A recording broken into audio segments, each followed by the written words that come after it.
Olá, sejam muito bem-vindos ao Indústria Sustentável, o programa da TV Otimista que fala sobre os bastidores do mundo corporativo cearense e suas práticas ESG. Eu sou o Thiago Norões e hoje vamos mergulhar em um dos pilares mais fundamentais da sustentabilidade empresarial, a governança corporativa. Quando falamos de governança, estamos falando da alma de uma empresa. A forma como ela conduz seus processos, toma decisões e se relaciona com todos os seus stakeholders. É o que define se uma organização é verdadeiramente transparente, ética e bem gerida. No programa de hoje, vamos desmistificar alguns conceitos sobre governança, especialmente no contexto das empresas familiares, que são responsáveis por impressionantes 75% da força de trabalho aqui no Brasil e 40% do PIB brasileiro. Nosso convidado é o Haroldo Menezes, especialista em inteligência em documentos fiscais e CEO da Gamit Tecnologia, que traz uma perspectiva única sobre como implementar práticas robustas de governança sem perder a essência familiar dos negócios. Vamos descobrir juntos os fatos e mitos que cercam a governança corporativa e como ela pode ser o diferencial competitivo de uma empresa que precisa. Haroldo, muito obrigado por atender nosso convite. Eu que agradeço, Thiago, agradeço a você, agradeço aos espectadores da TV Otimista. Vamos começar falando sobre essa governança corporativa, né? Como é que você definiria a governança corporativa na prática? Você resumiu muito bem na introdução.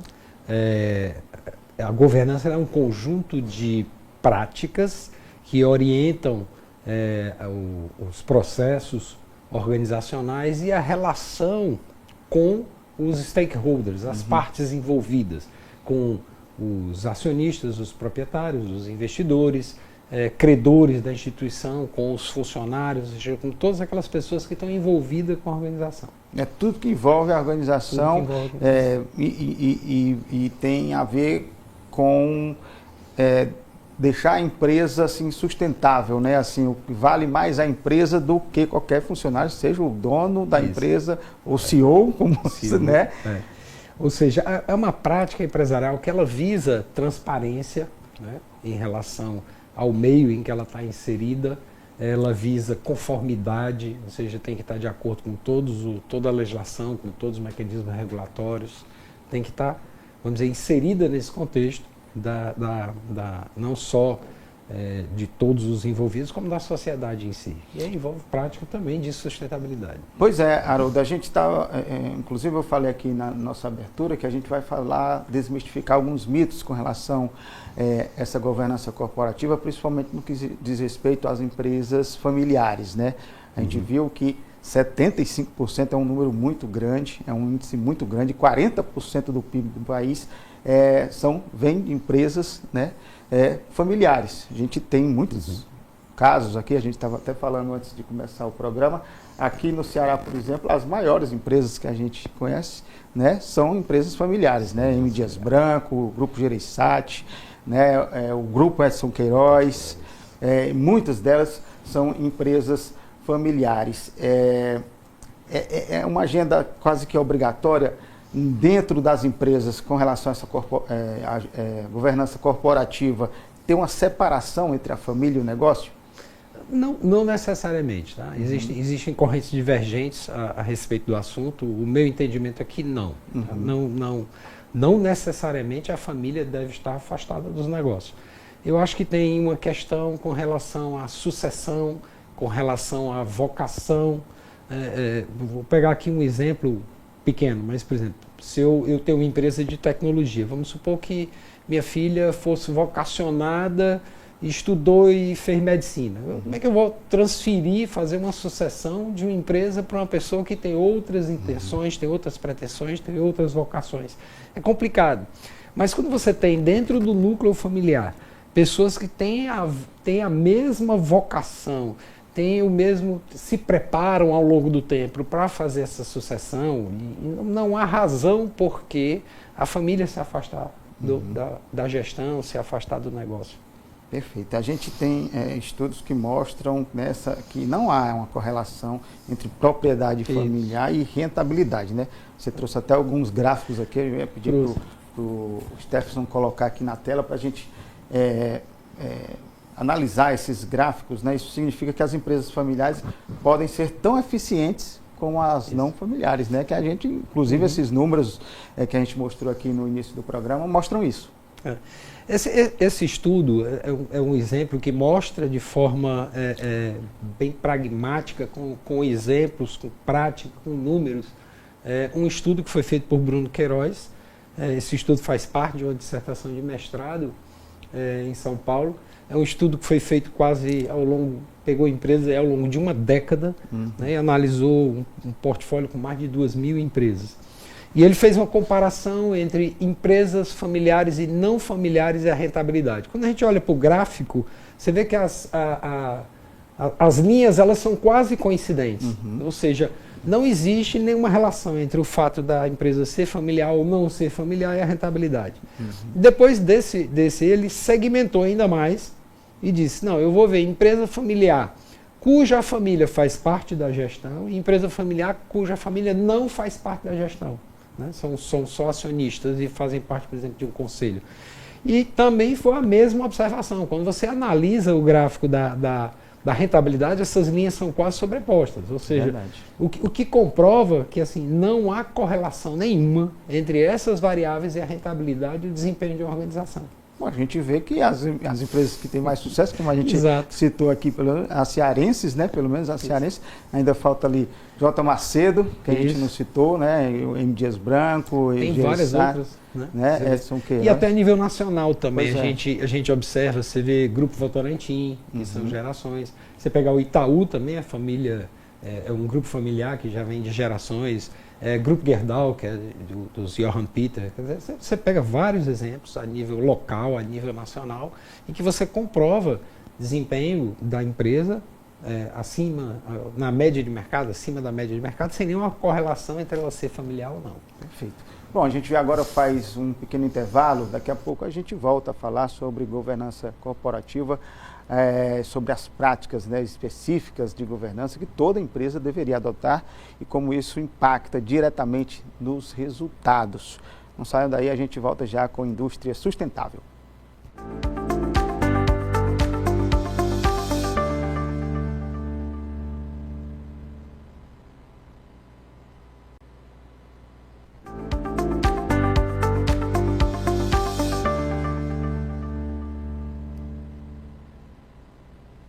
Estamos de volta com Indústria Sustentável. Continuamos nossa conversa com o Haroldo Menezes, CEO da HMIT Tecnologia, empresa especializada em soluções tecnológicas para a gestão de documentos fiscais.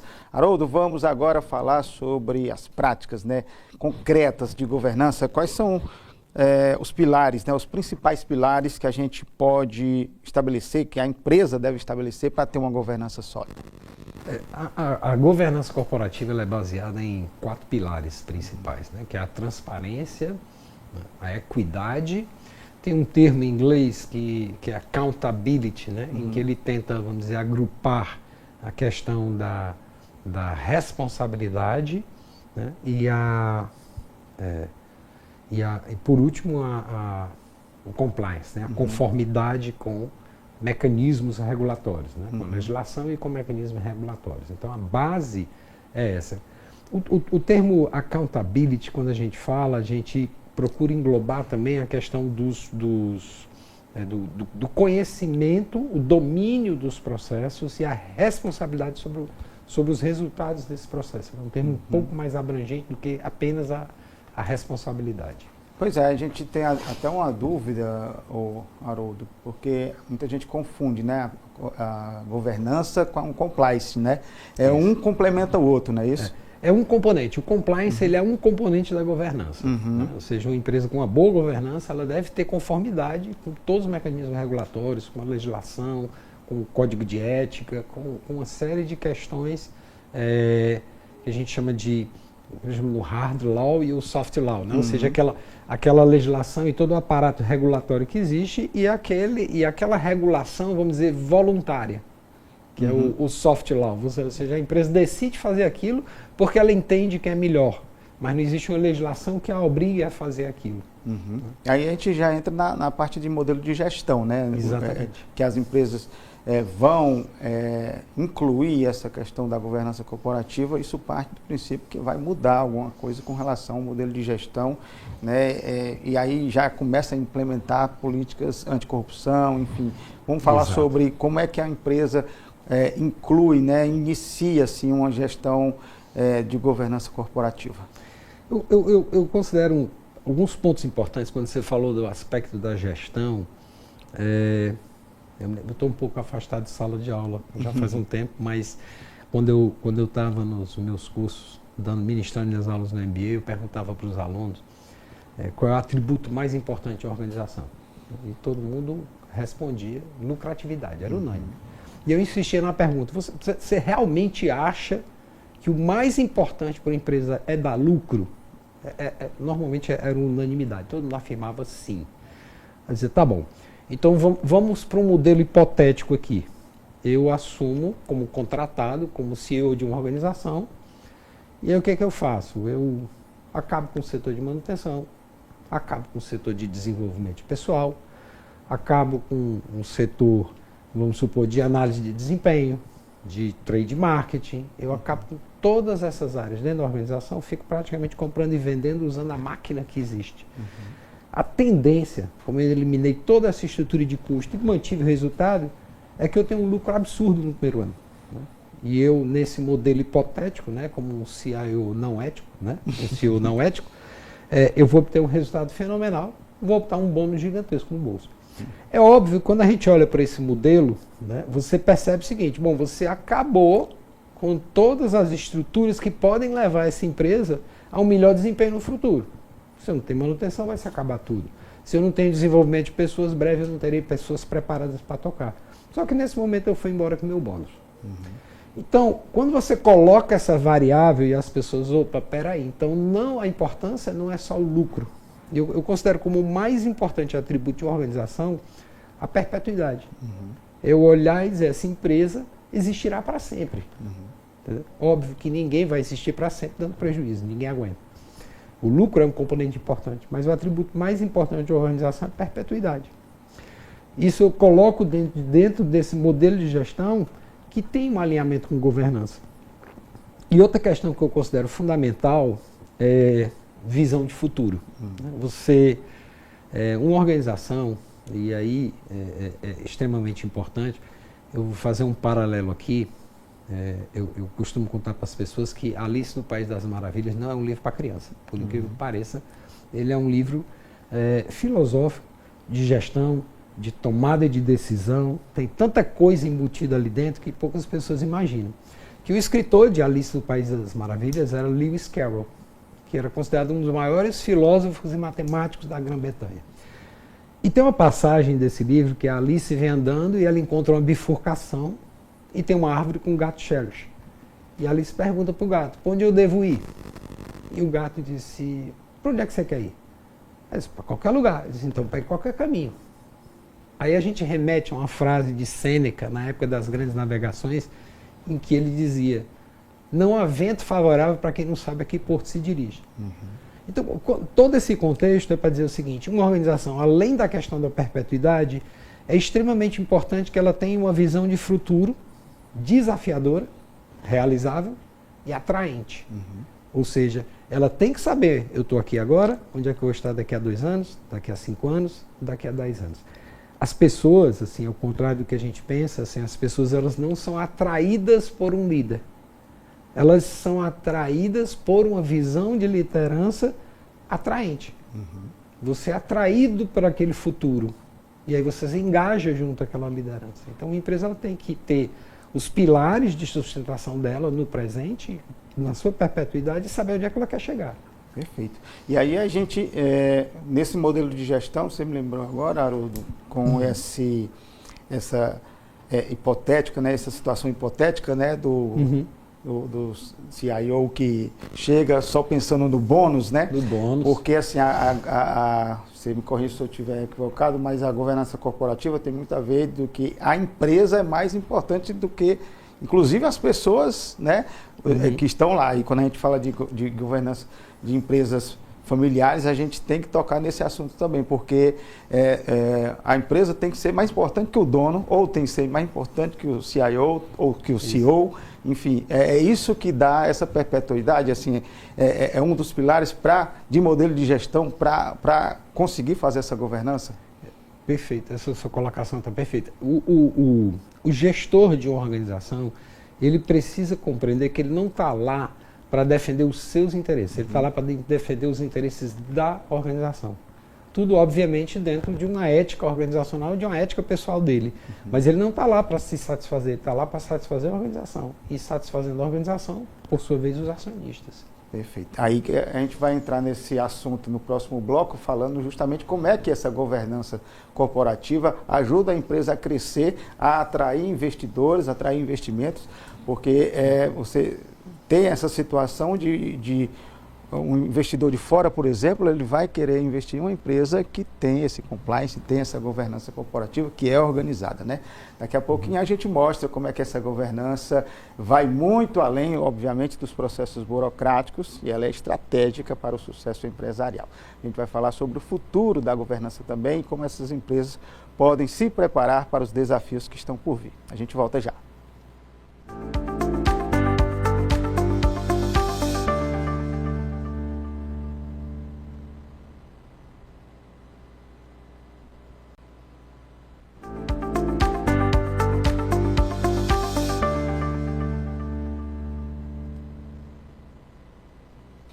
Estamos de volta para mais um bloco, o bloco final do Indústria Sustentável. Hoje a gente conversa com Haroldo Menezes, CEO da Gamit Tecnologia, que tem nos ajudado a entender como é que a governança corporativa pode transformar os resultados de uma empresa. E é isso que eu vou começar o terceiro bloco, Haroldo, falando quais são os principais, né, benefícios que uma empresa consegue alcançar ou pode esperar ao implementar essas políticas, essas práticas, né, de governança corporativa?